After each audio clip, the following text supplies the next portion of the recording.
Hi everyone, it's just Craig here at the club, your personal fitness coach. I'm here today to go over a few things. It's one of the biggest myths going around, and in my long time involved with coaching people, a lot of the people go after they're exercising for a period of time going, oh, I haven't lost any weight, or I lost a lot of weight earlier but my results have plateaued. And I ask simple questions like, do you feel better, do your clothes fit better? And they go, oh yeah, I've actually lost about 5 or 6 centimetres around my stomach and my pants fit better, I've dropped a belt size, giving you lots of positive indications there, but when they've jumped on the scales they may be 80 kilos and over 6 months they may have only dropped to 79 kilos.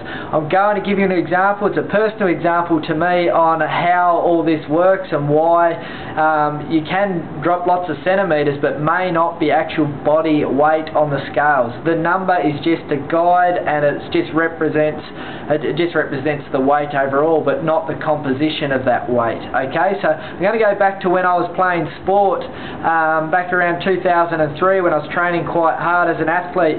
I'll give you an example. We're going to use body weight and percentage body fat. Okay, so my body weight back then was around 76 kilos. So I was playing sport, I wanted to weigh heavy, I was doing lots of weight training at the time, and my body fat was 8%. So when you exercise, the reason your weight may not decrease but your shape changes because you increase your lean muscle mass, your bone density, your connective tissue, you've got a lot more hydrated often because you're a lot healthier, you recruit more blood. So a lot of these things actually add to the amount of weight you put on. So if we look here, I was 76 kilos and I was only 8% body fat, so a lot of my weight there was increased through there.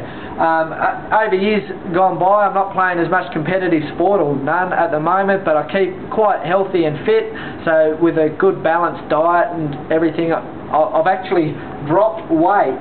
But you'll notice here in June 07 when I did the measurements with everyone during our biggest winter and winter, I was 10.8% body fat, so I was actually less in weight.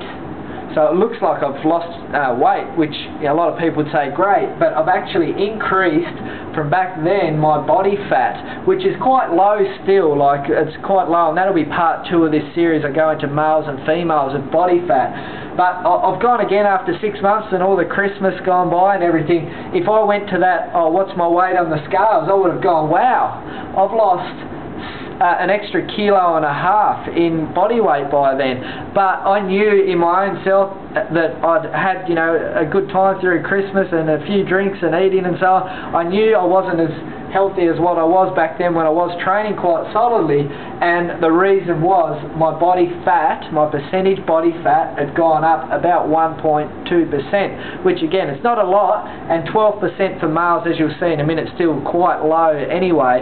But I thought I want to just give you a bit of a live example of how weight on the scales can be quite misleading. So hopefully that's some good information. Always ask me if you've got any questions, feel free to ask. Part 2 of this will be coming up in a minute. It's a male, female, looking at their healthy ranges and the percentage body fats. I'll see you soon.